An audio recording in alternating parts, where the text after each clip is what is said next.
You're on 121.5, the emergency frequency.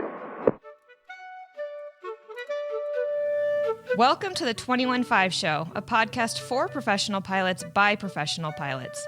Join Dylan and Max, both with experience in flight instruction, the airlines, and business aviation, as they talk to a variety of industry experts, share stories, and have a little fun along the way. I don't think that's our opening track. No, that's not the opening song. That was actually an accident. There we go. It's time. We're back. The DJ has dropped the track. That's right. 21.5 podcast. It's a show for professional pilots by two extremely professional, talented, sharp as a tack airmen. Yeah, clearly. Joining you from our studio here in Scottsdale, Arizona. Very hot. A lot of good stuff on this episode. It's been a not so great week for a lot of professional pilots. Many of our brothers and sisters at the airlines getting their furlough notices this week, which is a bummer, but have no fear because we have lots of great content for those folks today. We have a great conversation with Chris, who has been through a furlough, survived it, gotten back, and looking at a second furlough. But I think if you listen to his attitude and what he has to say about going through this, it's really going to be inspiring for a lot of folks. Yeah, certainly inspiring. Chris has got a great take and great attitude, so it was great talk with him. And then we got our boys from Raven back, who also listened to Chris's interview and kind of had a follow-on to that as far as, you know, basically we can break this down to two types of pilots, right?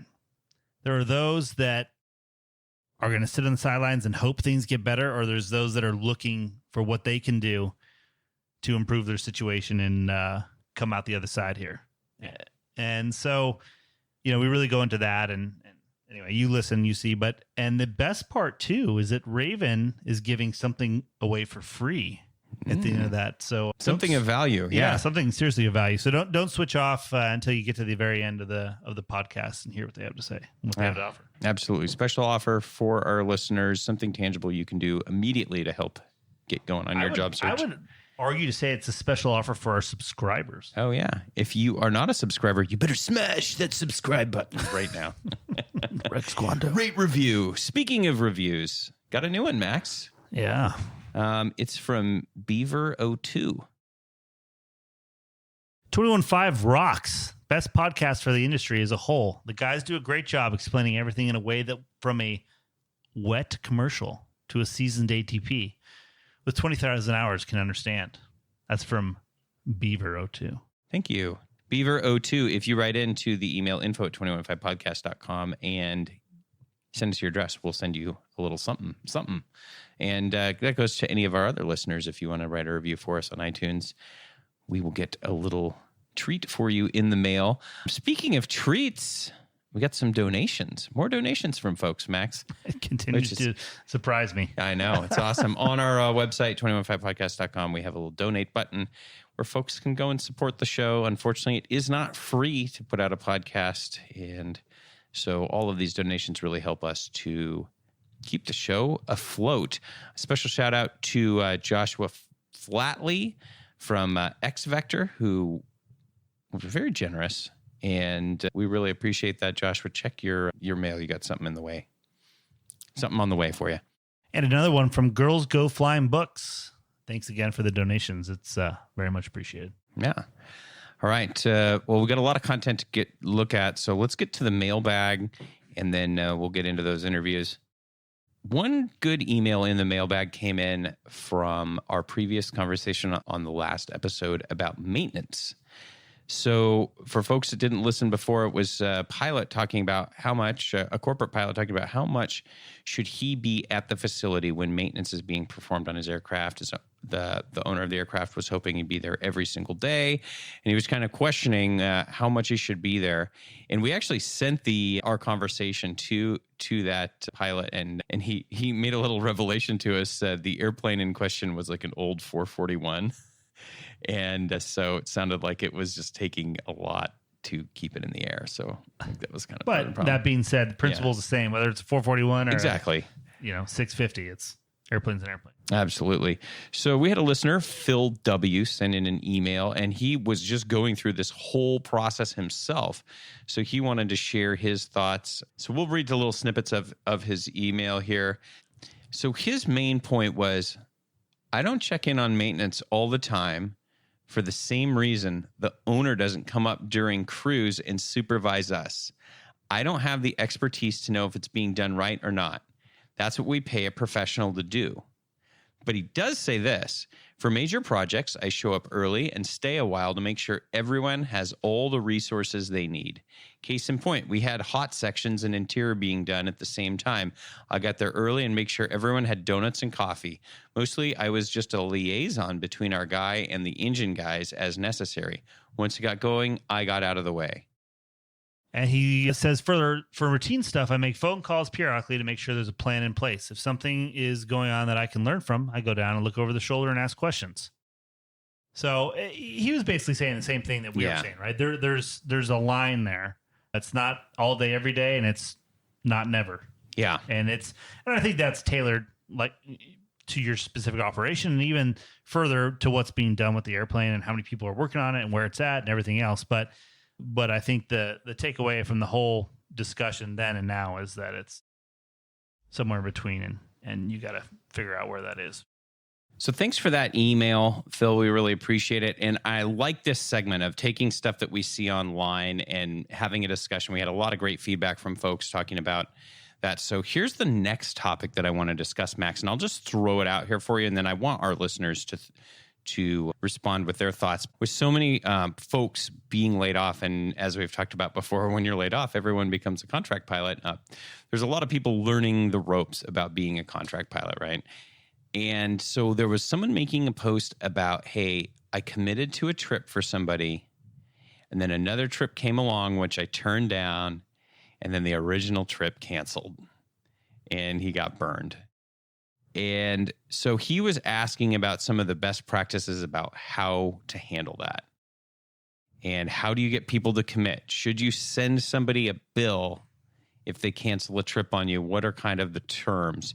So do you have any experience with that? Do you have any thoughts? Yeah, for sure. So I think, he's in a tough spot. And unfortunately, in his position, I don't think he's much he can do, because you have to take a preemptive approach to that, to being able to have some ground to stand on when you're looking to be compensated.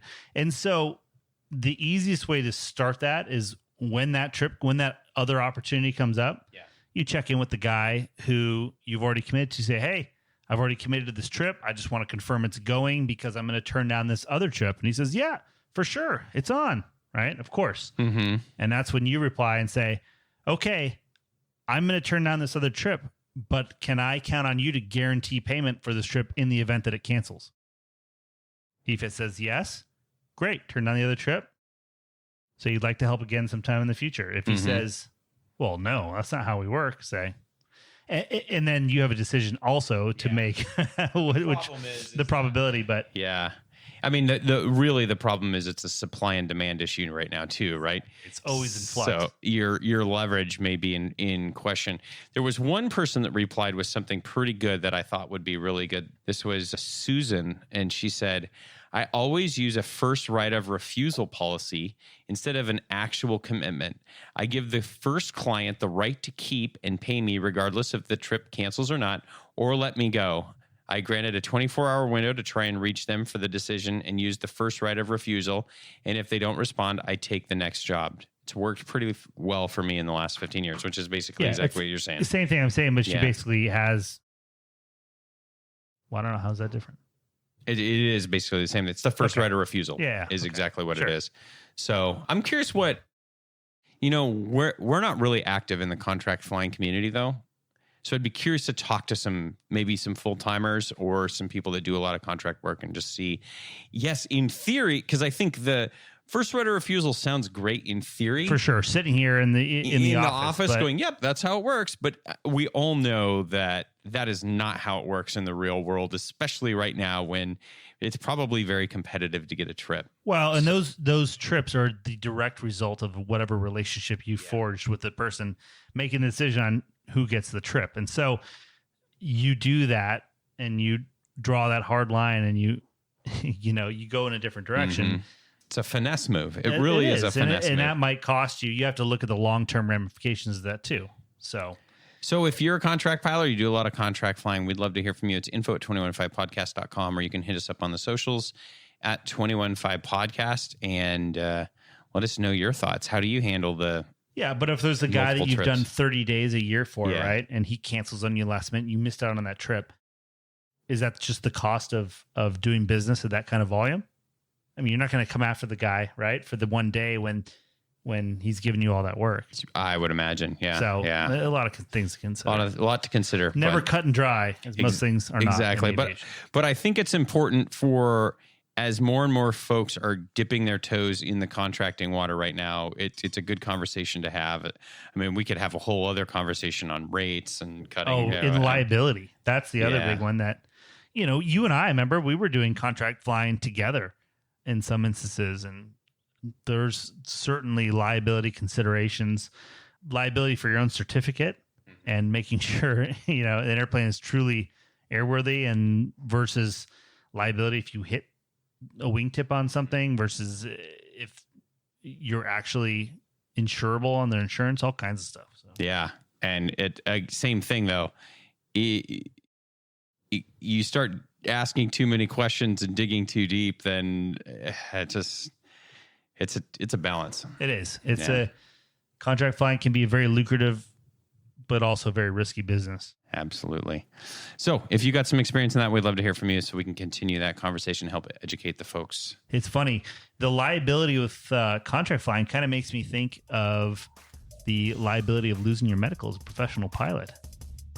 Yeah, there's ways to insure against both, but the best way to insure against losing your medical and therefore your income is with our friends over at Harvey Watt. No, that's right. They have been insuring professional pilots for many, many years. I think they're up to 75,000 professional pilots. In how many countries? I don't know. Do you know? I thought that was a stat somewhere.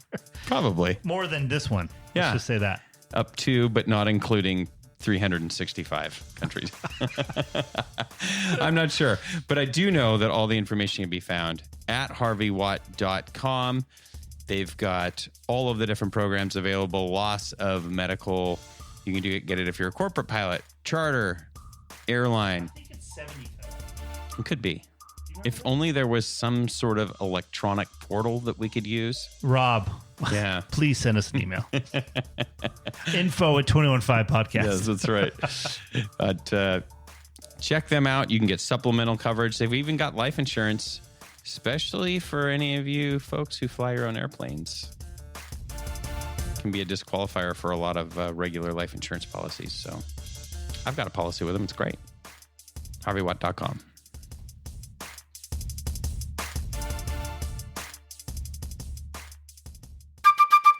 Oh, you hear that, Max? It's time for It's hiding in the grass again. the Featured Furloughed Flyer. Ooh, I think that's what we're going to do. nailed it. Yeah.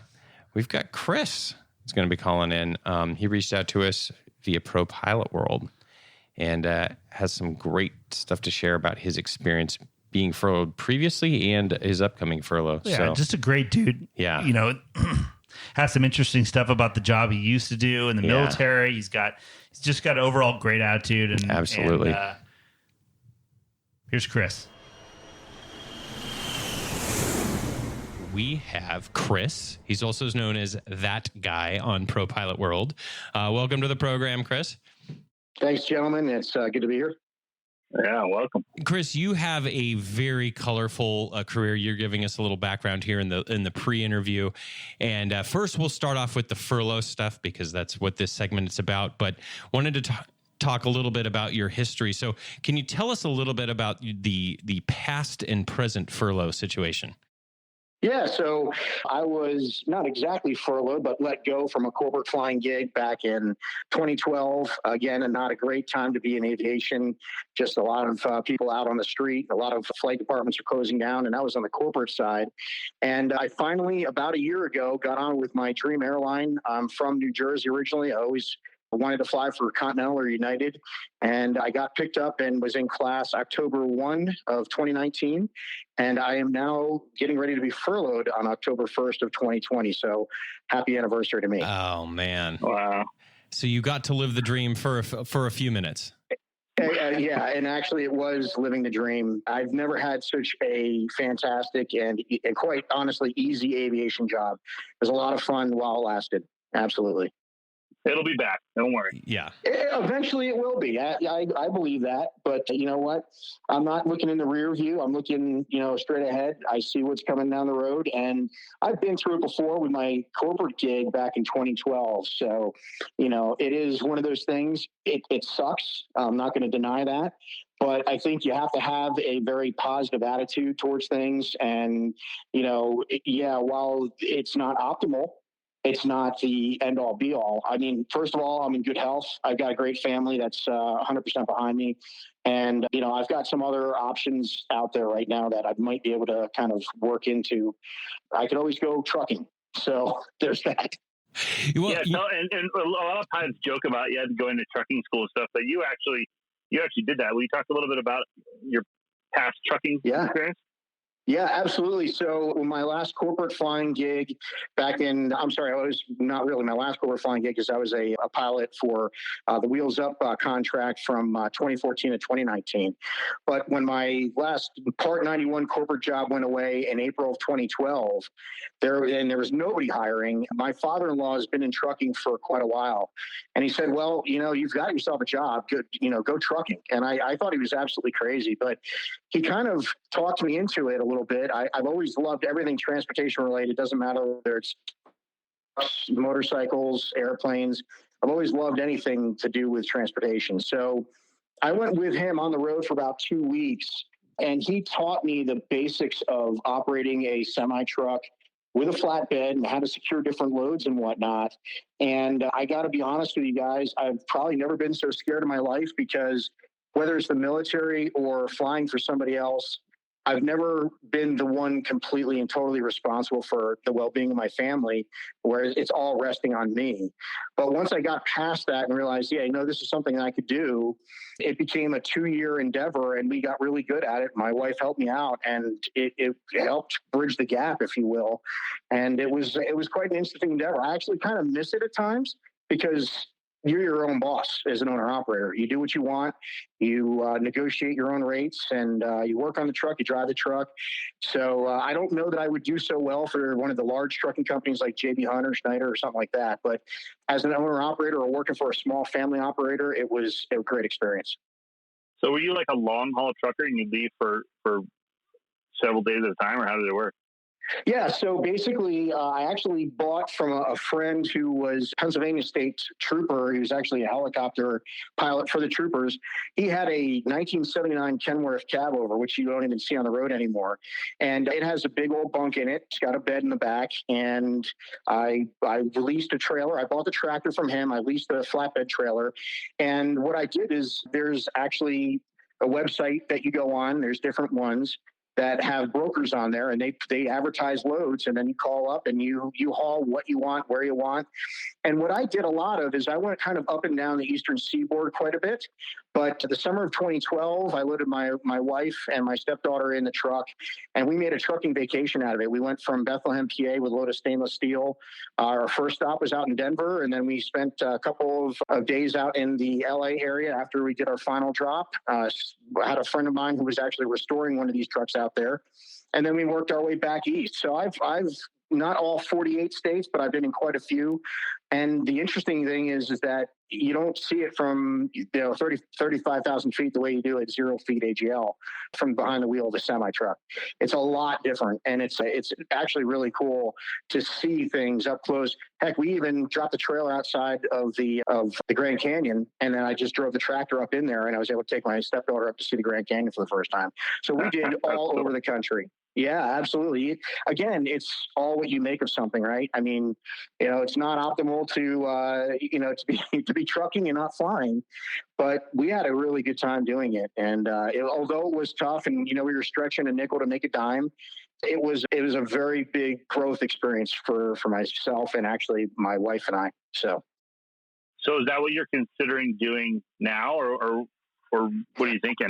Well, Max, it's always there, right? I have my CDL. The only thing you have to do, it's kind of like with our FAA licenses, you have to have the medical certificate to go with that.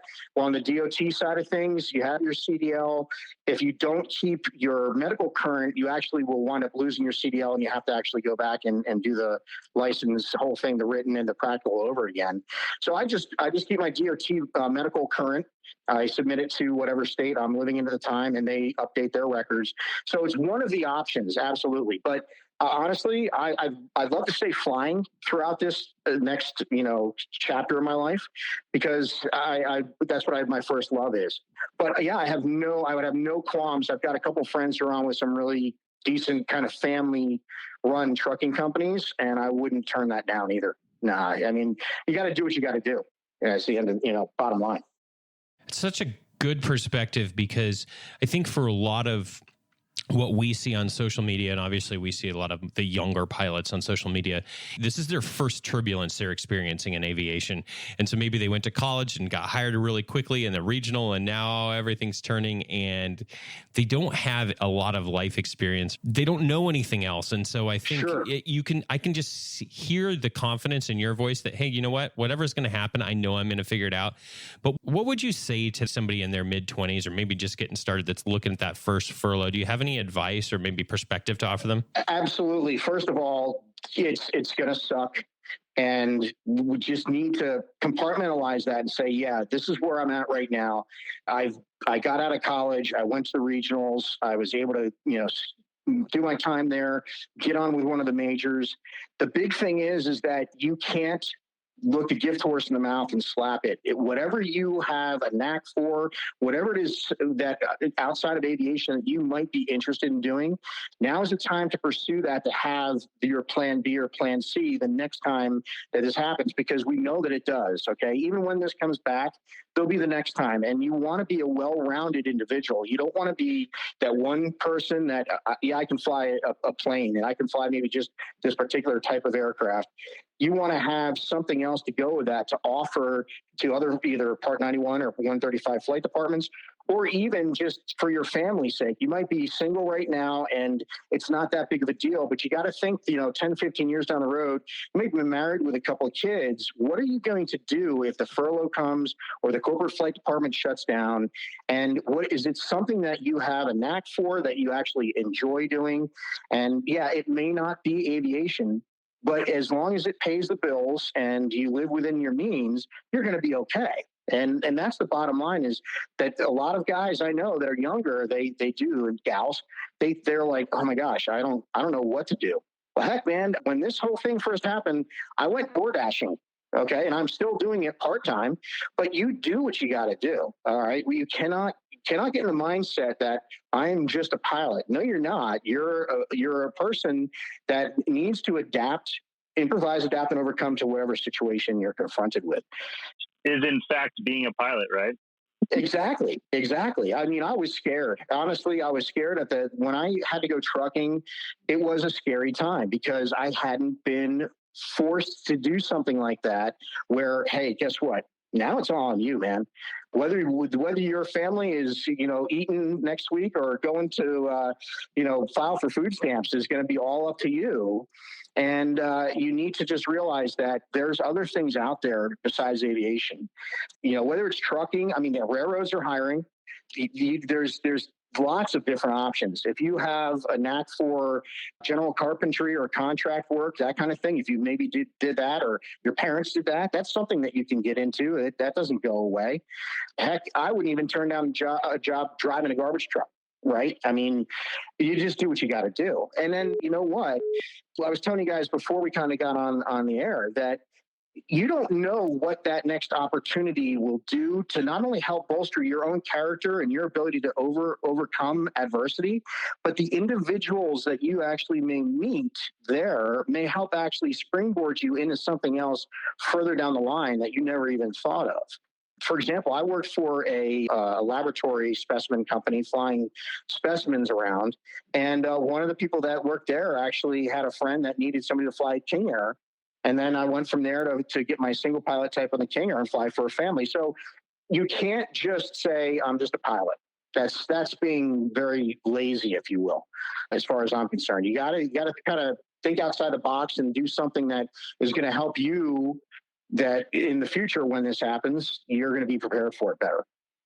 All right, Chris, we have your next job lined up. Actually, I've just decided you're going to become a motivational speaker. We're going to tour you around Embry-Riddle, Purdue, Yes, Auburn, all of the colleges. And then we've got you meeting for some training with Tony Robbins next week. So it'll be great. You know, guys, I actually put on ProPilot World and one of the furlough threads, I put on there, I said, hey, if there's anybody going through this and you need to talk to somebody, you know, if you're on ProPilot World and you look up that guy and you want to talk about it or you want to just hash things out, I'm more than happy to talk to anybody. Because if what I went through is able to help somebody else going forward, then as far as I'm concerned, that's just paying it forward, you know, helping somebody else to, you know, deal with the situation that they was just handed to them. It's not our choice that we're being thrown out on the street, but it is our choice of what we do with the situation at hand. You know, giving lemons make the lemonade. I think a lot of guys, you know, fail to realize that being a pilot, making lemonade out of lemons is what you do. Whether that's the reason you learn systems on an airplane is so you can look beyond the checklist and figure stuff out if you have to, or when the weather closes in or you have to divert. I mean, that's exactly what we do. And this kind of a situation is no different. I think a lot of guys fail to realize that, in fact, being a pilot is figuring it out. And so everybody is certainly capable of doing it. I think a lot of people just have to realize that they are capable of doing it, you know, and come to the light bulb to come on before they can make that pivot. And also, you just can't be too proud. Just because you're a pilot and you had, you know, some stripes on your shoulders doesn't mean you can't do whatever else in the meantime. I could not agree with you more. For a perfect example, I was the Southeast Region Pilot Supervisor at Wheels Up on the Gamma Aviation Wheels Up contract. I probably, over the time there, I managed 70 different pilots. I was a check airman, all that kind of thing. But I was the first guy to show them how to pull the honeypot for the lav to change it, because that's just what you have to do. Okay. You don't be too proud to do the more menial things, because the eyes are always on you, whether you realize it or not. And by relating that to somebody, they'll be like, yeah, you know what, this guy or this gal is not too proud to change out the honeypot to fly a King Air. And so that's the individual that I want to eventually be flying my Gulfstream or what have you, because you are the one that gets things done. No matter, you're not sitting around just waiting for it to happen or making the line guy do it. You know, you want to make sure it's done right. You're going to probably wind up doing it yourself. And there's nothing wrong with that. It shows motivation. It shows taking the initiative. I would rather empty all the honeypots than manage 70 pilots. I'll just put that out there. Right. Well, it was interesting, you know, and they, I've been told the military 10% or 90% of the problem. And it actually kind of holds true. But I always thought back to when I was a very large rock with a lot of sharp edges kind of rolling downhill at a high rate of speed in my 20s. And now I'm not such a large rock and a lot of the sharp edges have been knocked off, but that's only been through my experience. So when I talk to guys, whether it's a disciplinary thing or what have you, I always try to kind of take the perspective that, yeah, you know what, this could have been me. And how do I help this guy or gal kind of move past this and become a better person and pilot for it? So way back when I was still I went actually County College in New Jersey for aviation. I had a mentor. And he said to me, he goes, you know, one day you're going to be in a position to help somebody out and pay it forward. And I've never forgotten that. That whole servant leadership thing is huge with me. And that was my biggest thing as a supervisor, was trying to bring that and make that a reality for people, that, you know what, they would rather call me with the question than to do something stupid and then, you know, suffer the consequence because they knew they would get yelled at. And there's other supervisors out there that had that mentality, that don't call me unless something bad happens. No, stop. Call me before you're thinking about doing this so that I can have your back and we can work on this together as a team kind of deal, you know? So, but it was actually a great experience. It was very difficult because I was also flying a full schedule. So we were like doing 8 on, 6 off. Well, 8 on, I was flying, I was managing people, I was making phone calls, and on my 6 off, I was also doing that. But again, it's one of those things where you step up and you do what you got to do. And I hope that, maybe some of those guys and gals that I helped out, it was me paying it forward. Well, Chris, we appreciate your time sharing your story, and most importantly, I think sharing inspiration for the younger generation that maybe hasn't seen this. And if folks want to message you on Pro Pilot World, can you say your username one more time? Yep, it's that guy.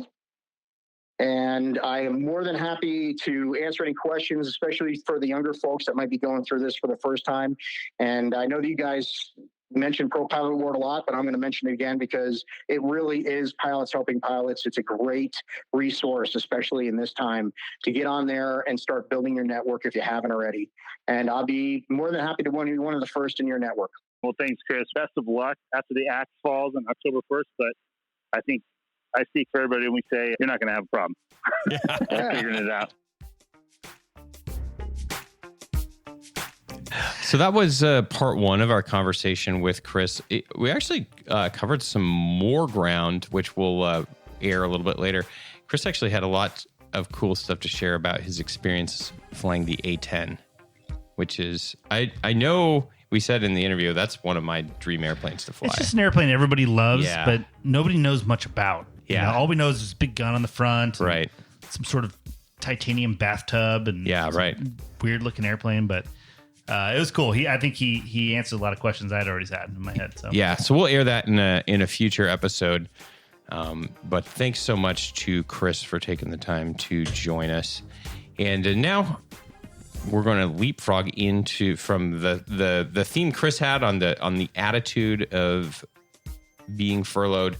We're going to discuss with Jason and James about some of the tangible things that you can do once you've accepted that a furlough might be coming your way. So that's coming up right now. And be sure to stick around till the end because they have a really great offer for our listeners, totally free.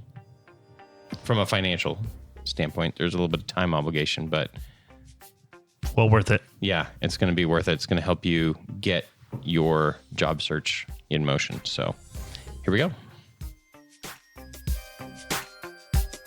Joining us as always through these unprecedented times, James and Jason from Raven Careers. Welcome back to the show. Welcome back, boys. Thank you, gentlemen. By the way, if you ever say the word unprecedented inside Raven, we have several staff members that will come after you. I got verbally abused last week by a couple of them. So apparently unprecedented is not a word we're allowed to use anymore. Right. Noted. I have a whole list of words I'm totally over. But anyways, and hey, Jason, what's up, man? Thanks for coming back. Hey, I love that tune. Thank you. Yeah. Jason, very modern. If our listeners are following the conversation on LinkedIn, James posts a lot of great advice. And here's what Jason posted recently. He has a didgeridoo. So he wanted to talk, because we've got the furlough flute. We have the furlough flute. He said he was going to play the displacement didgeridoo for us at some point. So you got to work on that, Jason. Maybe practice a little bit. You're not prepared right now. Was that? I'm so sorry. I left it in my basement. Okay. All right. Well, I'll bring it up next time. We'll dig that up next time. Well, let's hear the soundboard version, though. Come on. Yeah, I gotta get that. That's all on you, buddy. Yeah. All right. Fellas, what the heck are you seeing out there? We saw a lot of bad news in the industry this week. Since our last podcast, the hammer has dropped. Exactly. What are you seeing out there?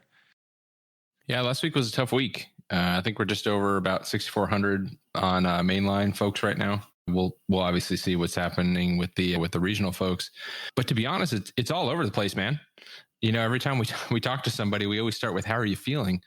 Because it's a mixture. You know, there's folks there's anger, there's fear, there's sadness, and then there's surprise. Those are kind of the big four that we're running into on a pretty continual basis. I saw these furlough numbers and I thought, we already kind of knew this in the Warren letters. And so some of that shock from my personal perspective, I was like, well, we've had some time to prepare for this, so it's not coming as a surprise. But you guys are actually interacting with these folks that are getting furloughed. Does it feel like people are numb, or does it feel like things are really getting real for them right now? So, I mean, a couple of things. If we objectively take a look back, I mean, we're roughly at about the 6-month mark into this, right? And to watch a career in an industry unravel completely in that speed of time, even the most resilient folks, I think, are going to take a step back, and that's going to be uncomfortable. I always go back to my favorite Charlie Geller quote, right? People can't stand to handle bad things happening, so they severely underestimate their likelihood. There's a lot of folks that they can't see a straight line out of this, right? They can't see a straight line between losing their job and finding a new job. So the way they cope with it is they just pretend like, it's not going to happen. Things will get better. This is a management trick. This is the one I've heard a lot is it's just pressure to get the CARES Act 2 passed. Yeah, they've gone. The airline executives have gone in so deep on this deal that they've actually parked airplanes all around the country and they're not moving them. Yeah, what the answer to that is, you're not necessarily wrong, but don't be mistaken. If the CARES Act 2 doesn't come through, they will furlough that many people. It's not a bluff, is the thing. You don't actually know if the CARES Act 2.0 does come through, they still might furlough all those people. Absolutely. You don't know what they're going to use that money for. For sure. My point with this CARES Act 2, and this might sound a little jaded. I'm not in the airline side. Like, I look at a CARES Act 2 and I think, unless the CARES Act 2 forces people to get on airplanes and fly, like, what is it really going to do besides kick the can down the road? Well, they subsidize the labor force and say, you can't furlough anybody. Here's a bunch of money to make that happen. I know, but it's for a few months. Well, that's exactly, you're kicking the can. Yeah. So just, I won't name the person's name, but both Jason and I were talking with the 121 DO, I think it was a couple of weeks ago at this point.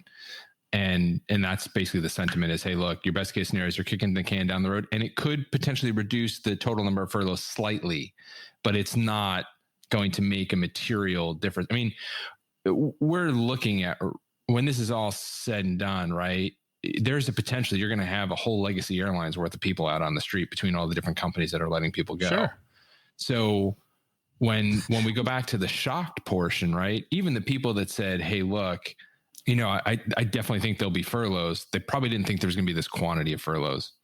And, like I said, we all have our coping mechanisms on how we get through this. And denial is a very legitimate and very valuable tool to have while you're getting the mental resources together. And, for the folks that have been through this before, it was pretty clear. And for the folks that this is their first rodeo, there's a whole series of emotions that are going on right now. They're shocked that senior people are talking about buying boats in the cockpit, sitting next to a guy that's losing his job in a month. And I don't say that like, gleefully. It's a matter of like, this is every time that these furloughs have happened.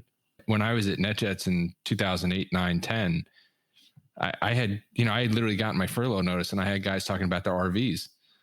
There's just a certain point where when you get in the cockpit, you just go. And then they of course turn and go, hey, by the way, are you one of the guys getting furloughed? You're like, actually, I am. And then because I'm looking for somebody to wash my RV.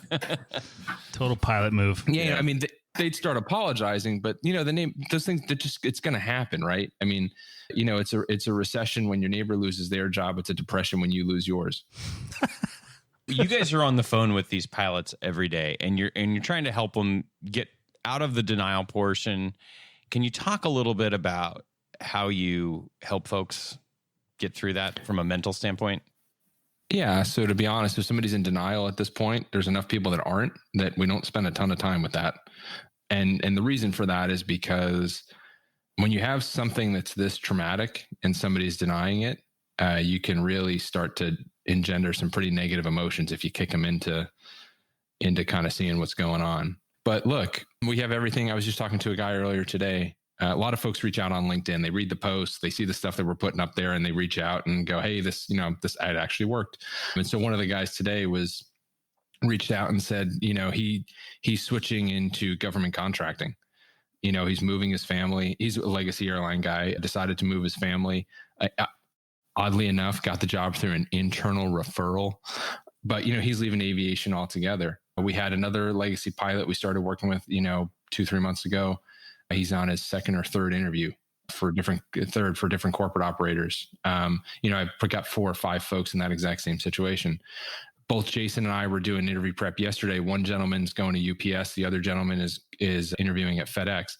The amount of anxiety that people are going into these interviews with, because their mindset is, if I don't get this job, there's no other opportunity out there. So the range is all over the place. The folks that have been through this before are springing back better than obviously the folks that haven't, right? They know what's going on. They can see the writing on the wall. They're just accepting it. They're moving on. I would say for depending on where you are in the country or where you're willing to live in the country, some folks are optimistic about the feedback that they're getting in terms of reaching out to some different companies and then either being put in the stack and, confident that they're going to get an interview in the future. They're getting interviews or they're getting job offers. And then some other folks that are in areas that are less populated or don't have as much aviation around, they're in the process right now of trying to figure out, hey, what am I going to do? Do I want to move and stay in aviation or do I want to leave aviation? Yeah, it's interesting. And I think what a lot of guys need to step back and think about, and I mentioned this in our conversation with Chris previously, is where, figuring things out on the fly, that's what we do as pilots, right? Whether it's an engine fire or it's you're getting furloughed notice. Either way, you have to think, adapt, and figure it out from there. You're not just going to go, I hope that engine fire light's just a bluff. Let's just wait it out and see what happens, right? That's not what we've been trained. That's not what we've been ingrained into our minds. And so I think people that are waiting to see if this is real or to see what's going to happen, you can't treat it like that. Do what you do and you figure it out and you use your knowledge, whether it's in an in-flight emergency based on systems and things like that and the resources you have, or it's in the job market and you use resources, like you guys from this podcast or LinkedIn and everything else that you have available to you, and you figure it out. You figure out your next move, because in an airplane, you're not going to sit there and wait and see what happens. You're going to react and use what you have and make a decision and move forward. Yeah, right now it seems like there's a lot of confusion. We're seeing a lot of aggravation coming from people who are, observing the flights that they're on and observing the flights that they're commuting on and seeing that they're full. And they picture that as being a profitable enterprise when, they may not realize that those planes with the 90-day bookings are still terribly low, or that there's still a large portion of the fleet parked and they're just selling tickets last minute, or the yields on them, right? There's airlines selling tickets right now for $12, and it's just not a profitable enterprise. So there seems to be a confusion with what they're reading from the instrumentation, if we take it back to the flight, and not quite being able to pick up that what they're seeing in front of them is potentially leading to a disastrous situation. Yeah. And I think what contributes to that is that you turn on the news and what do you see? Oh, the S&P 500 set a record today. And, you see all this encouraging news economically, and you're like, how could it be that bad?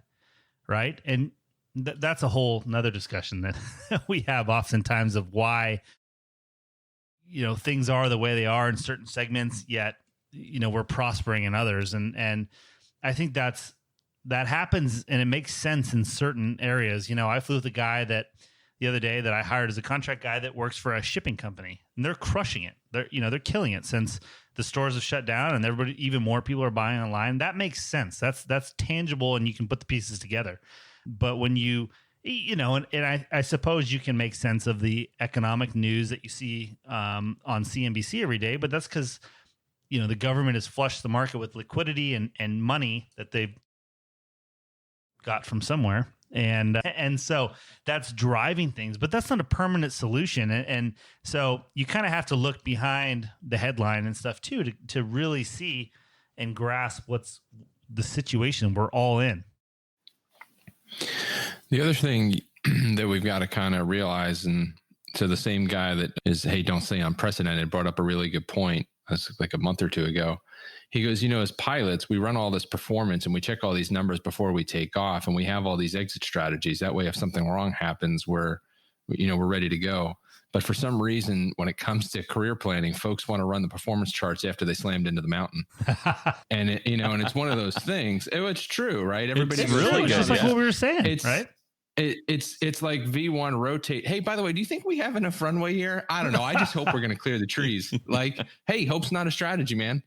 And so, we have to remember that, I don't know how you guys did it, but, when I used to fly around and instruct in single engine airplanes, my head was out the window all the time looking at grass fields. I've never had an engine actually quit in a single engine airplane, but if it did, I had 3 outs. And the reason is you prep those with the hope that you never have to use them. But if you do, you got a couple grass fields and maybe a highway out there for you. Yeah. And we've brought awareness through our discussion with you guys to our listeners, and we've gotten feedback that says, hey, I never even thought about going on LinkedIn, and people that have kind of woken up and been like, okay, let's figure this out before it's an emergency. So.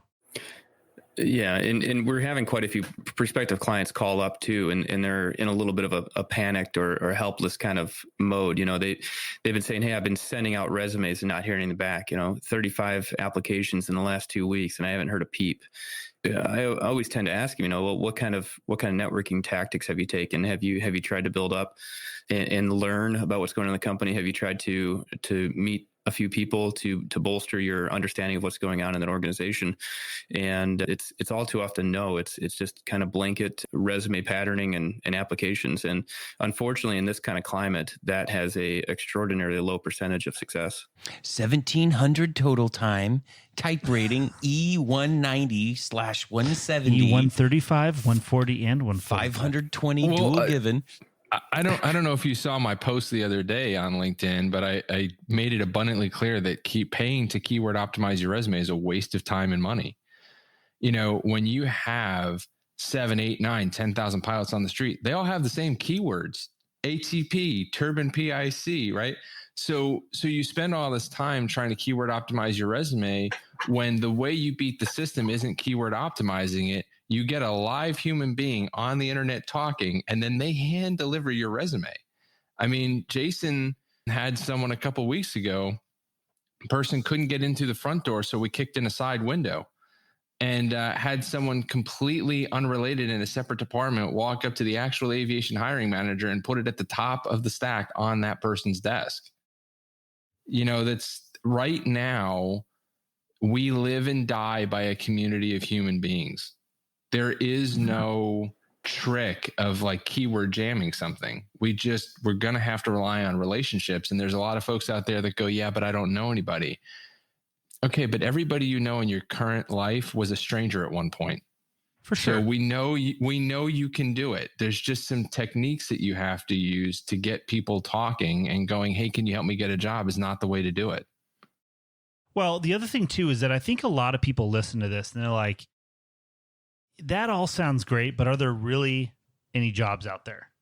And I can tell you, maybe we can go around the table, but I can tell you personally from my experience in life right now, I got a job last month. I'm hiring another dude in the next couple months. The guy I flew with last week, he's hiring a guy in the next couple months. I know of a billionaire that's shopping for airplanes, just had one under contract. I shouldn't say I know of. and he's going to be hiring a crew, and that's just all here in our tiny little network, airport, yeah, right here, 5 minutes away. So send your resumes to info@215podcast. But then also, there's a donate button at the bottom of the. Visit our Patreon, OnlyFans. But then you say, okay, great. So there's some opportunities out there, and then you say, how many pilots of the 6,000? What's the total of? It's a little over 6,300, or just legacy. That doesn't include ExpressJet, Trans. Yeah, that doesn't count everybody. Let's just take that number. And of that amount of pilots, how many of those guys are subscribers to this podcast, right? And that are going to listen to this episode. And so you whittle that number down to guys that maybe have or guys or girls. Good. Thank you. That have this technique that really the rest of a lot of people, myself included, hadn't heard of searching for a job this way previously. And so my point is, there are jobs, and if you're listening to this, you are part of a smaller group of the greater group of pilots that are looking for jobs. So there's a chance, like if you get to work and you apply these principles and you grasp the situation at hand, you can figure it out. Well, and the chance is a 64 to 86%. So it's not 100%, but it's significantly higher than 3%, right? I mean, I don't know about you, but screaming into an empty closet is not my idea of productive energy spent. And you hit the nail on the head. People ask us all the time, how am I going to compete with 7, 8, 9, 10,000 pilots? And I go, you're not competing them for a job. You're competing with them for attention. And what I mean by that is that your biggest liability is if you apply to a job online, your resume is going to sit buried at the bottom of a stack of 10,000 crappy resumes. But if you make a live personal connection, now your resume is sitting in a stack of 20 or 30 resumes. Now, those odds significantly higher. And a lot of people won't do what we're saying for the simple reason that, man, what if I bother somebody? What if they tell me no? Like, well, then you bothered somebody and you're not that important that they're not going to forget you 36 seconds after you're done bothering them, right? Don't keep creeping. And number two, right? If they said no, you're in no worse of a position than you were being ignored, Right. sending out hundreds of resumes online. You literally have nothing to lose. Literally. Well, here's my question to you guys. So we say there's over 6,000 guys, that number we're using. That's from Delta, United, American. So those are pilots at a certain average experience level, right? So what do you say to the ExpressJet guy who's been there for a year and has a significantly lower experience level than than those guys? And you say he's going to say, how do I compete with that? Like, how am I going to get a job when there's that many dudes that have twice as much experience as I do? Oh, easy. Hey, two things. Number one, you don't have to worry about my recall notice. And number two, I'm not going to tell you how we used to do it back at Company X because it doesn't exist anymore. Next question. Back to where my office is going to be. I tend to like a sectional type style setup. Inadequacy is probably one of the main emotions that we're seeing lately. I had a person call up today and go, how am I going to compete against all the Delta guys? He's a instructor at flight safety. And I've personally flown with him. I've known him for a long time, and he's wanting to try to get into UPS or FedEx, but he's just concerned about competing with, senior ExpressJet pilots, guys from Atlas and ATI looking to make the jump to UPS, FedEx, and how do I set myself apart? And he wanted to know if I knew anybody over there. I'm like, well, even if I know someone, I'm not necessarily going to put you in touch with them. I like you, but there's steps that we'll take so that you can make that personal connection. And once you make the personal connection, then you can actually leverage it and have someone go look for your name. That is the absolute best thing you can do. When I was recruiting, if someone gave me a referral, that's the resume I'm going to go look for in the stack, right? And there's going to be steps that happen after that, but the driving force behind me going to look in a stack, going to look through the ATS system for a name, all came from a referral from someone I either trusted or somebody that made a solid positive impression on me. Well, and correct me if I'm wrong, but I've been on that side of the table where you have the stack of resumes and you're trying to figure out who to hire or who to interview and subsequently hire. And you're looking for any reason to set somebody apart from the other, right? Because you may have this many guys that you fit the profile that you want to interview, but you have half that many slots, right? So you have to discriminate somehow. And so if somebody gives you a reason to pull a guy or girl, thank you, and add some, sorry, I'm just carried away right now, but and set them apart and give them some extra points or however you want to look at it, that's an opportunity you're going to take, right? 100%. So folks get really, really caught up on things like flight time and so on and so forth. And so there's two different things that will help you get a job. One of them is what's called the qualifier, and the other one's a differentiator. So the qualifiers are things like ATP, flight time, type rating, so on and so forth. And everybody wants to focus on that because they're the easiest ones to focus on. But here's the deal. When you have 6,300 people that have an ATP with 5,000 hours total time and a couple of type ratings, qualifiers don't get you a job. They just remove you from the no pile. That's it. And when folks focus on flight time, the biggest thing they have to remember, you can get around a lot of that. The only time you can't is if there's some type of insurance requirement or Argus requirement or some type of requirement where they physically can't put you in the seat. But if that doesn't exist, dude, we get people across that finish line with lower than published minimums all day long. But the way you do it is on the differentiators. And the differentiators, especially right now, when you have companies either are in a cash strapped position or businesses out of control, they both need the same solution, which is they don't need a butter knife, they need a Swiss Army knife. So when you walk in and you have the right attitude, right, and you go, hey, look, you got problems, I got solutions. I just need you to help me understand what the problems are. I mean, 2010, when I got laid off, somebody put a job posting up on a web board and in big bold letters said, do not call. So what did I do? I called them. And I was on the phone with him for 25 minutes. He pulled the job posting down while I was on the phone with him. When I talked to him a couple of days later, because he goes, I don't want to receive another phone call like this. This is so bad. No, it's not. Yeah. Well, so interesting story. The actual original position that I interviewed for, I didn't get hired at, but I did well enough on the interview that the guy hired me to be a DO. So I didn't get the pilot position, but I did get the DO position. So the guy who did get the pilot position ran into me at work about 2 weeks later and goes, what are you doing here? Oh, I'm your new boss. How you doing? That's a story for a different time. But he flat out said they put a fax number on there. He goes, we had to shut the fax machine off. We were getting hundreds of resumes. So they just shut everything off. And the two people that got brought in were both off of a referral. I mean, it's one of those, look, if a job has 5,000 hour flight time requirement and you only have 1,200, you're not getting to the 5,000. There's no way to get around that other than talking to someone and finding out, is that 5,000 actually legitimate, or are you just putting that on there because you don't want to get 7,000 resumes? Yeah, in 2010, I got hired into a position, a corporate position that had set minimums of like 5,000 hours, and I got picked up at about 2,500. And one of the big issues they had was they wanted the applicant to have something like 500 hours or a couple hundred hours in the actual aircraft. Well, I didn't have that either. But in the interview, I was able to distinguish myself as somebody local and somebody that they'd be able to get along with and be productive with. It's a 2-man flight department. So it was really important to make the other person feel comfortable. I got hired at 50% of the mins, and the insurance company wasn't too happy about it. So they made me sit in the FO seat for 50 hours. And then I was able to start flying as captain. It's all about being able to present yourself and finding what your strengths are and how you can connect with the person in the department. And that's one of the things we really work hard to get that out of the clients, to make sure that they can go in and speak confidently. We did a big part of that last night with that UPS person we were prepping, letting them know that these things that they were shameful over are not going to affect them, but, bringing out the strengths that they actually have forward. And they have a ton of strengths that a company is going to really value.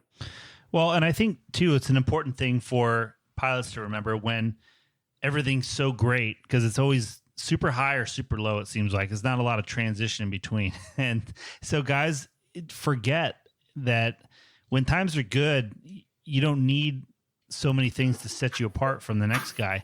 And so they may bypass opportunities because it's more work or not volunteer at something or whatever that is.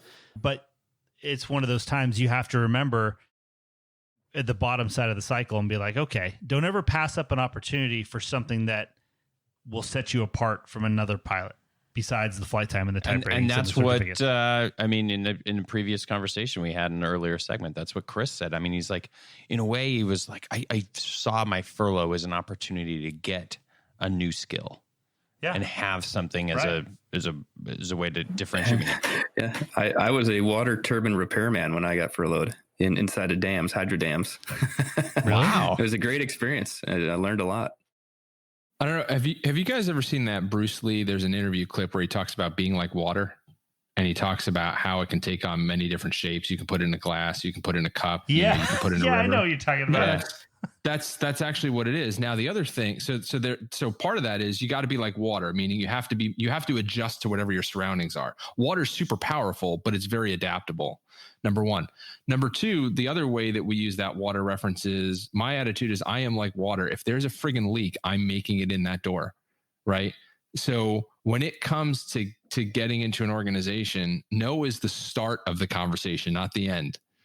Now, you've got to be careful on how you do that. You have to be politely persistent. But if there is a leak in that wall, if there's a leak in that boat, I will make my way through it. And those are the skills that we're teaching people is how do you make no the start of a conversation, not the end of a conversation, right? Because you're going to get a lot of no's. This process is like weightlifting. It's very simple. It's just really hard. And very competitive. So, okay, we've essentially had this conversation before, but I think it's really important for us to circle back and talk about some actionable steps because we've talked about the mindset. We've talked about, hey, there are jobs out there. What are some things listeners can do from the comfort of their own home without ever having to go put a tie on and knock on a door? What can we do right now? At the end of the day, Everybody has to take a very close look at what are they spending their time, their energy, their effort, and their money on. If it doesn't draw a straight line between them spending that time, effort, energy, and money and getting a job, you need to cut it out. Because those are all very finite resources. Well, I mean, I'll give you a really good example. I logged on to ProPilot World the other day, and there was a message on there that said, "Hey, look, they felt the forum making a shift, and they want to shift it back on course." Right? If you're getting on social media and it's not pilots helping pilots, right? If you're getting on and you're reading about what captain bought a boat, you really got to ask yourself, how is that helping you? Right? If you're spending money on something, whether it's eating out or a new resume, you've got to ask yourself, before I spend that cash, is that going to help me get a new job? And if the answer is no, don't do it. Right now, there's a lot of energy, time, and money being spent on things that are not directly leading to people achieving their objective, which is landing on their feet, getting a new job.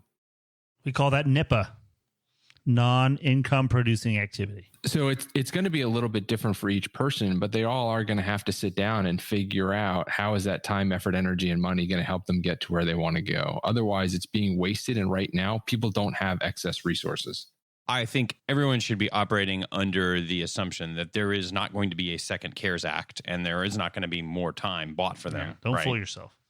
Hey man, if you're comfortable waiting until after the airplane hits the mountain to run your performance numbers, knock yourself out. The time is now. I mean, literally. Yeah, like when I got laid off in 2008, right? I got my notification in ground school as the instructor was handing out the written test. Not a joke, right? So I got notified in October. Between November and December is when I did all my networking, because most everybody else goes, I'm going to take the holidays off. Hey, nobody's hiring in the holidays, so I'm not going to network. I had 3 jobs lined up in that 2 months. I got laid off in January. I got a 2-month severance, and I started my new job the day my severance ended. And that's kind of the approach that I took too. Yeah. Like, if everyone says, I told everyone I worked at Southwest, and of all of the big airlines that are going to furlough, everyone would in their head always think, well, Southwest will be the last one, even if they do furlough. But I saw this and I'm like, this is nuts, dude. Like, all bets are off. And I had no illusion that Southwest is immune to furloughing to this. This is the worst we've ever seen it by a multitude compared to 9/11 or anything else. And so, yeah, like I said, I'm not going to go through the whole thing, but an opportunity presented itself. I wasn't operating any false pretense. I took the opportunity that I could when it presented itself and moved forward. Best day to plant a tree was yesterday. Second best day is today. There you go. It's got a lot of sayings today, James. Yeah, listen to you. You should This is unbelievable. Well, because everybody's sitting around frozen right now, and they're they've been waiting, and now all of a sudden they feel like they're behind, and it's like, dude, time behind you is like runway behind you, right? It's behind you. There's nothing you can use it for. So now what you do is you get your head in the game and you go, okay, hey, look, I'm going to build a safety net for no other purpose than if I fall, it'll catch me. And worst case scenario, there's a net underneath there making me feel comfortable the whole time that I never have to tap into. And that's it.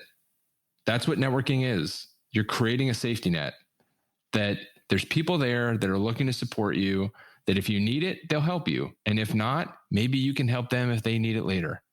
I think you explained the mindset of be active right now and laser focused.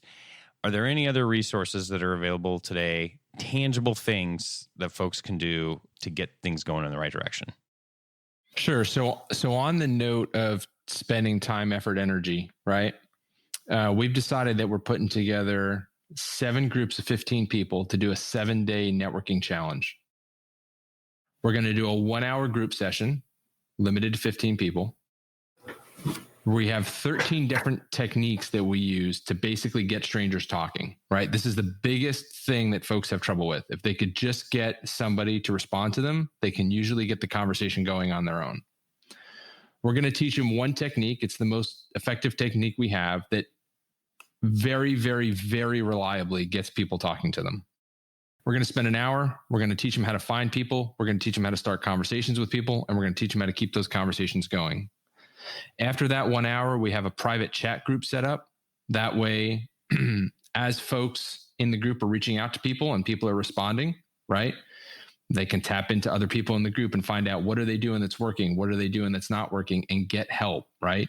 The objective is, so it's going to be 10 people per day over 7 days.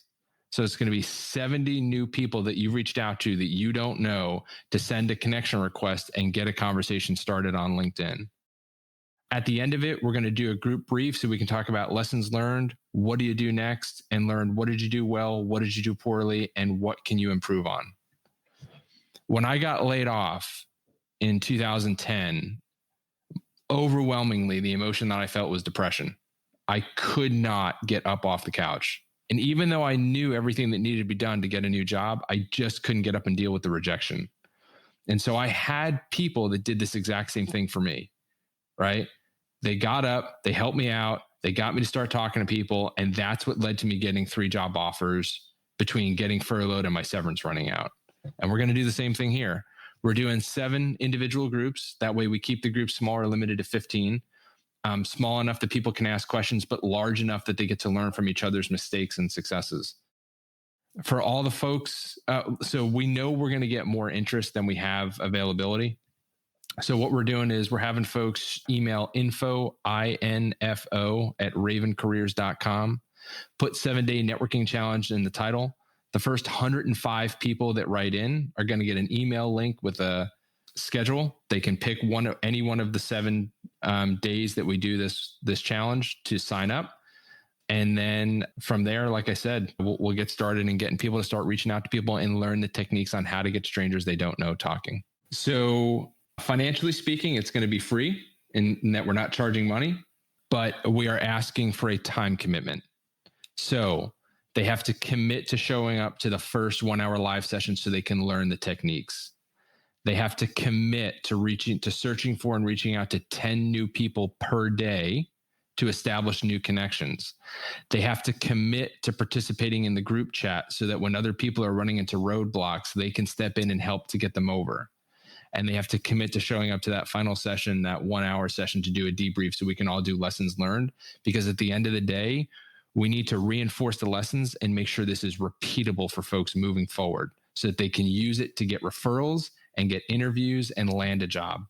Well, like we said, now is the time to act, and this is the best way I've heard of. And you don't have to leave your house, right? Yeah, I mean, you can it. be on a trip. You could just log in on your computer. It seems pretty easy. You can do this in your underwear. But if you're on a trip and your trip conflicts with your time commitment, you got to figure it out, right? Yeah. Whether that's trading or... We'll have the group interaction ability as well. So there's going to be the time commitments of the actual 1-hour session, but you will be able to reach out to the pool and ask for assistance and ask for guidance. We've done this before one-on-one, and we've done it in groups, and folks have consistently said in the groups that they really, really, really enjoy the ability to watch somebody else put themselves out there because it makes them feel a lot less threatened. Right? Somebody tries something and then it works and they go, oh, okay, cool, I can try that. Somebody else tries and fails. They feel a lot more comfortable of, hey, it's not just me. Other people are trying and failing and then getting over the hurdle. It's kind of like in flight training when you put the folks in the back seat to watch the other person doing stalls and landings. You learn a lot quicker watching someone else do it, right? While then swapping into the seat and doing it yourself than you do just going out lesson after lesson on your own. Sure. Well, that's awfully generous for you guys. Thank you for choosing us and our listeners to put that in front of first. And so if you're listening now, get it. We're looking phone, to generate send that email. actual hope that you can actually use to accomplish something as opposed Time to to just step outside your comfort zone, make it happen. There There's you go. your chance. Absolutely. Fellas, thank you so much. We'll have all that information in the show notes. Info at ravencareers.com is where you need to send that email, get on that 7-day challenge. And of course, a really good reason to subscribe to the podcast. Of course. So you get that notification as soon as they're dropped. Of course. All right. Well, fellas, thank you so much, as always, for joining us and extending this offer to our listeners. I think it's going to be awesome. I invite you to visit our website as well, ravencareers.com. There you're actually able to sign up for the weekly newsletter. I won't be writing one this week as we're trying to put all this together to have the best production we can for the people that are participating. But on there, you can sign up with the link Get Industry Alerts and join our mailing list. as well as go through and look through the previous resources where you can access the podcast that we're on with you, and previous news updates and some blog posts that James likes to put together. Okay. And James, I got to ask you one more question here before we go. On your LinkedIn posts, there's like all this capitalization and lowercase and uppercase. And what is this? What is your strategy with that? Because I look at that and I'm like, oh. I know. I feel like he's like sending a ransom letter, where they used to cut out the first letter of the magazine article. So he's very angry. And I know it's not a mistake. Like, I know you're doing something on purpose. Do not call the police. No. I'll be completely honest with it. Right. There's certain things that I need to draw your attention to that I need you to take away when people are scanning it, because most people don't read the entire thing. They just scan it. Yeah. And so I need you to realize if you do this, that won't work. If you do this, that will work. So I'm just making it for our folks that are like me, that are lazy, that don't read everything completely. And now they can at least just skim it and go, hey, yeah, there we go. That's me. They can skim it and pull out of it what they need. So, and when we get to advanced sessions of LinkedIn networking, we're starting to talk about building content, to show your expertise in your field. We'll discuss some of the metrics behind how LinkedIn works, so that when you click publish, it's going to gain a little bit more ground than what it typically would. And part of what James is doing is utilizing some of those tactics, get more time on his posts and trigger the algorithm a bit more for a higher level. Yeah, I was just going to say, like George Bush on Saturday Night Live. So just to give you an idea, I had a guy shoot me a text the other day. He goes, I'll just read it directly. He goes, so I shared a random post several days ago on LinkedIn. I made a post of my own, a very short one about the shared post. I'm about to cross 101,000 views and 361 reactions and 33 comments. Now I'm starting to understand the power of LinkedIn. My profile views are up 352%. You may have been onto something with your LinkedIn proselytizing. So the cool thing about this 7-day challenge that's actually really exciting for me is we get the same reaction every time, which is, that is ridiculously simple, and I can't believe it actually worked. Yeah, totally. So it's a blast, because what we do is we simplify it pretty dramatically, so that because it has to be repeatable. If it's not repeatable, it's a waste of time. And then people go out and do it, and it's so simple. They're like, there's no way this is going to work. And then they do it, and they're like, holy, like 352%. I mean, is what his profile views went up. That's stupid. That's ridiculous. But we've got 100 of those text messages and emails of people coming back and going, you won't believe the amount of profile views I got off this. So it's fun because it's repeatable. Our single listeners are wondering if it'll work on Tinder as well to get the profile views. Hold on a second. So I was talking to a client the other day, and he's sitting in a group of other pilots, and I call him up and he goes, "Hey, hold on, guys, it's my dating coach."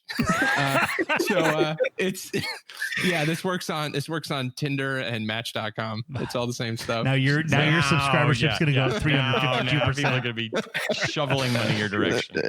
Unbelievable. You may not want to put pilot on your list of job description on any of those stuff, but this Tinder stuff, I am 100% on board. Yeah. Oh man. Yeah, I mean, he was averaging 10,000 views an hour. I mean, it's just hilarious. What did he post? What did he post? Well, that you got to join a session to find out. But there are techniques where you can leverage different aspects of the algorithm, and if you do it right, you can start to get people to. Because what you really need to do is you need to capture people's attention, and once you capture their attention, it just lights on fire. So, well, the good news is I've already sent my email to info@ravencareers.com. So I am 100% in. May the odds be ever in your favor. It is. I've also opted for the extra Tinder. Oh, the Tinder add-on, right? Okay. Just kidding. That's a major upsell. Yeah. All right, fellas. Well, great talking to you as always. Thanks for bringing shining a little light in some people's lives right now. I know this week especially has been challenging for a lot of people. So I think it's encouraging to hear there are jobs out there. There are things you can do. You just don't want to sit on the couch and be bummed out. Totally. And we are going to continue to beat this horse until it no longer is breathing. That's right. I will bring my didgeridoo. It's going to make those two guys from SNL. We will pump. Yeah. I'll send what's actually going to happen is for all 105, I'm going to buy tickets for Jason to travel to their house. He's physically going to throw them over the fence. That's actually how it works. All right. Yeah. I love that. Get outside of your comfort zone. Exactly. Yeah. Oh man. Every day starts off with a breakfast of nails and nuts and bolts. Welcome to the School of Hard Knocks. Get down to the FBO. Say Man, some of the best stuff happens. The guy from Napoleon Dynamite. Other arm. Rex Kwando? Yeah, Rex Kwando. Grab my arm. My other arm. Other arm. My other arm. All right, funny. fellas. Good for a laugh. That's some of the best stuff is towards the end. I'm seeing some of the 5 dysfunctions of a team right now. We might have to wrangle some of this in. All right. I'm going to post a video of Rex Kwando to my LinkedIn, see how that takes out. Yeah, that's a secret. With this, you should do it. Yeah, Yeah, with the American flag pants. And the bandana. I'm crying. This is it. We got to put it in. I got it. All right. Thanks, guys. Yeah, card. Well, we kind of dropped the ball and didn't record a listener story for this episode. So we got to dig into the treasure trove and think of a couple of ours. So anytime you hear a story from me and Max, it means that we didn't get around to a listener story. So once again, those of you with stories, info@215podcast.com. Let us know. We'd love to record it. Yeah. So we were talking to James and Jason about interviewing and some of those techniques and stuff. So I don't know why I was really trying to get into business aviation. I was an airline pilot at the time, and I can't remember. You were already flying corporate, I think, on the Beach Jet, and I can't remember if it was you that set me up or somebody set me up with this interview with a Beach Jet operator. You probably don't remember this, and I was like, oh, cool, great. And they're like, just go do a meet and greet at the FBO. And for some reason, I don't know why, I'm like in my mid-20s. I'm like, you know what? I think I just want to look cool. I'm going to wear linen pants and like a button-up shirt, like a short-sleeve button-up shirt and flip-flops. I'm going to come in there like, I think like I look like one of the 12 disciples or something. Either that or you're looking to get married on the beach in the Caribbean. Yeah, exactly. I don't know what I was thinking. So I'm like, yeah, that's the move. That's the look. Well, James says you gotta, stand out. Guys love linen. Yeah, guys love it. It breathes a lot. It's hot here in the summer. Was there a lot of wind that day? Yeah, I don't know. So I went down to the FBO and I met this guy, super sharp. I can't remember if he was a military guy, but he just kind of looked that way.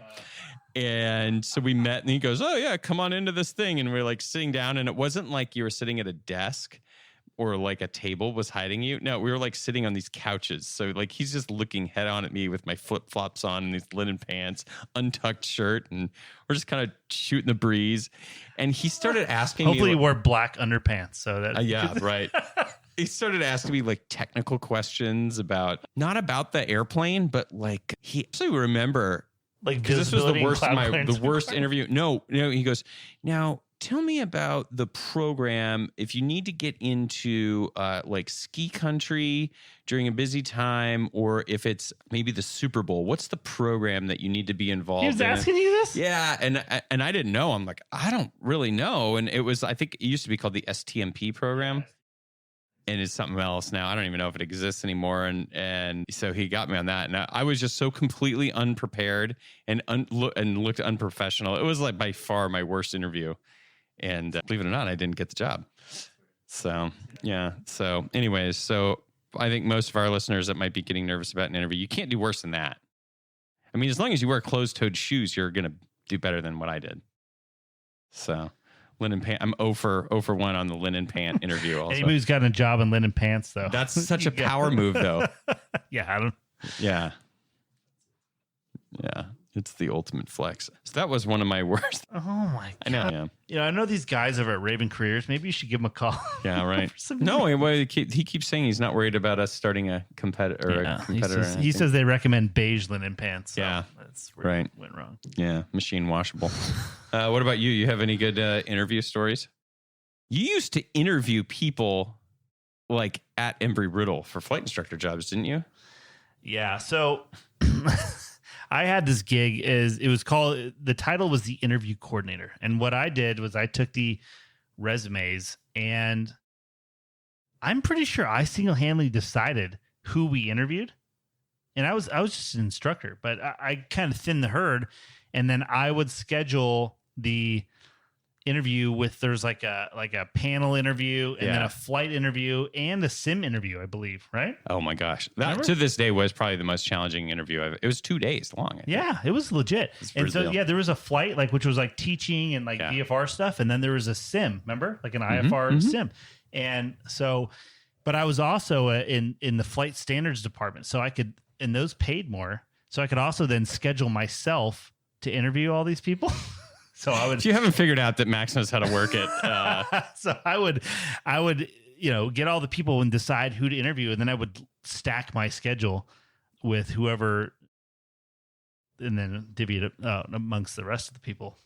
But it was great, dude. I used to mess with those people so bad. Again, if you haven't figured out about Max. I just remember, like, I mean, just stuff. And I would pretend being the student, and do stalls and just mash the rudder and send us into a spin. And like, or so you're on an interview flight with the candidate and you're saying, oh, teach me how to do a stall. Yeah. And then I would just pull it back and hammer it hard. And I was teaching an upset training too at the time. So I was get pretty aggressive sometimes. So you're just flopping a 172 on its back. Because remember those newer 172s? They would really wrap up and flop on their back. I've seen on YouTube. If you really aggravate it, I don't know why. It's the same airplane, but the older ones were a lot more. And then the new ones that we got would really roll on their back. And, my God. So I'd do that, and people would freak out. And then we'd do what was the one? I used to love to go to that airport. It was Baghdad. Oh my gosh. Baghdad, Arizona. You've never heard of it. Let's look up the airport. Let's look up the airport code and then we can give it to them. But it's a mining town. There's just nothing going on there. There's no FBO, no gas, no nothing. The runway is like a bowl. There's nothing going on there. So you can kind of get away and do whatever you wanted. And I remember I'd be the student, and then I'd be flying, and I'd go over there and I'd pull the power to idle and be like, oh, the engine failed. What are you going to do? Your controls. And make these guys like dead stick it down into Baghdad and Echo 51. That's the airport. And I would distract them, and I'm like, "Oh, is this the high key point you talked to me about? Are we at low key right now? How do you know when we're going to turn base? When do you put the flaps down? What airspeed are you going to fly? How do you know we're going to make it?" And oh my God! So to any of those people that are listening right now, I'd like to take this chance to apologize. Yeah. No, don't apologize. Give them our phone number. Let's get them on the air. I was pretty hard on a lot of those people. Oh, man. Good stuff. And the sim, dude. And you do like all the weird failures, like iced up pitot tube, and they start, and it was. Hey, but if you got through that interview, you deserved it. You did. And a lot of people too, like in the IFR portion, I'd start really load them up bad, and they would like crash and stuff. But I would still be, I would evaluate it from how they handled it. Like a lot of times I would throw them an impossible situation. Yeah. Just to really put them under the gun. But just because they crashed didn't mean I didn't give them the thumbs up and recommend. And a lot of those people got hired, but and then they come back and be like, "You were such a jerk in that interview." We're gonna have like a Max jerk day show of like Ghost of Christmas Past. We should probably rent a dunk tank. Yeah, and then I'll sit in there for a day. Make a donation and dunk him. I love it. Hey, all right, a lot of those people are better pilots because of me. Of course. Yeah, I'm sure. Yeah. I'm sure they all agree. It's all in good fun, man. Mm-hmm. Well, we'll post Max's personal phone number and email in the show. I don't know about those guys, but I had an awesome time. All right. Well, that was good. So we'd love to hear if you had a crash and burn interview story. I think that'd be pretty interesting. We could all probably learn something from it. Totally. Yeah. So if you're brave enough to share a interview misstep, send us an email. Let us know. info@215podcast.com. Yeah. Or you can reach out to Dylan on the socials. Yeah. At 215podcast. No, exactly. I monitor it.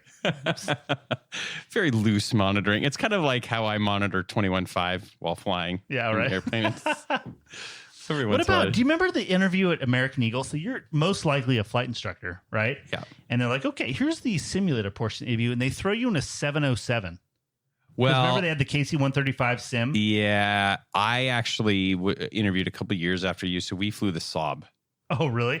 Dude, this thing, you've never flown anything in your life, and you hop into a 707. You're like, flaps 1?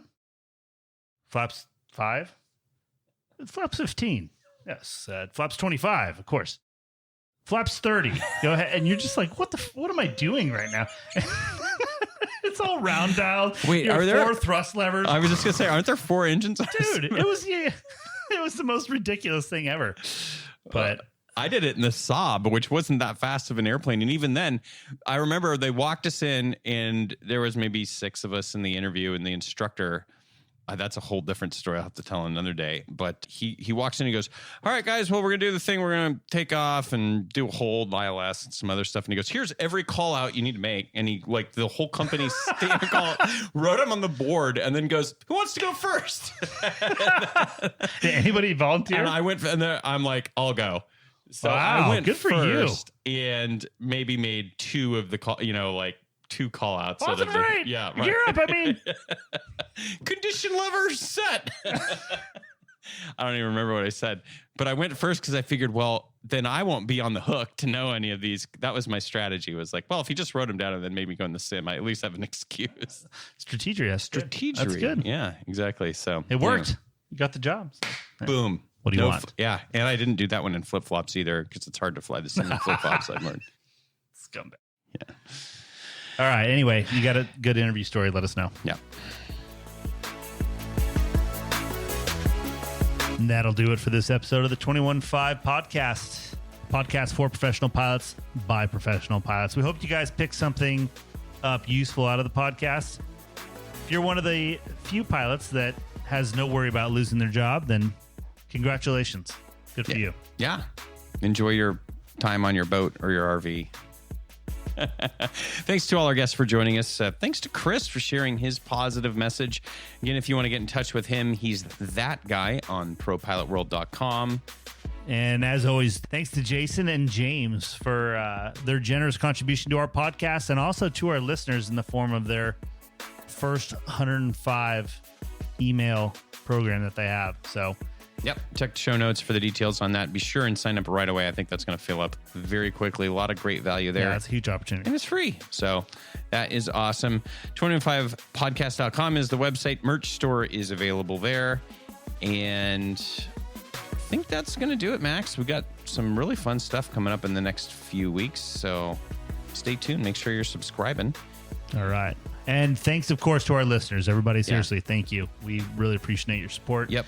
We love getting the messages. Almost every single day we're getting messages. It goes, I just discovered your podcast because somebody I flew with told me about it. Yeah, it's crazy. And I literally still all the time be like, do you believe that people actually listen to us and then write us messages? It's very surreal for us. So we appreciate it. Thanks. We love to hear from you folks. Thanks again. I know there's some trying times out there right now, but just remember, flexibility is the key to air power.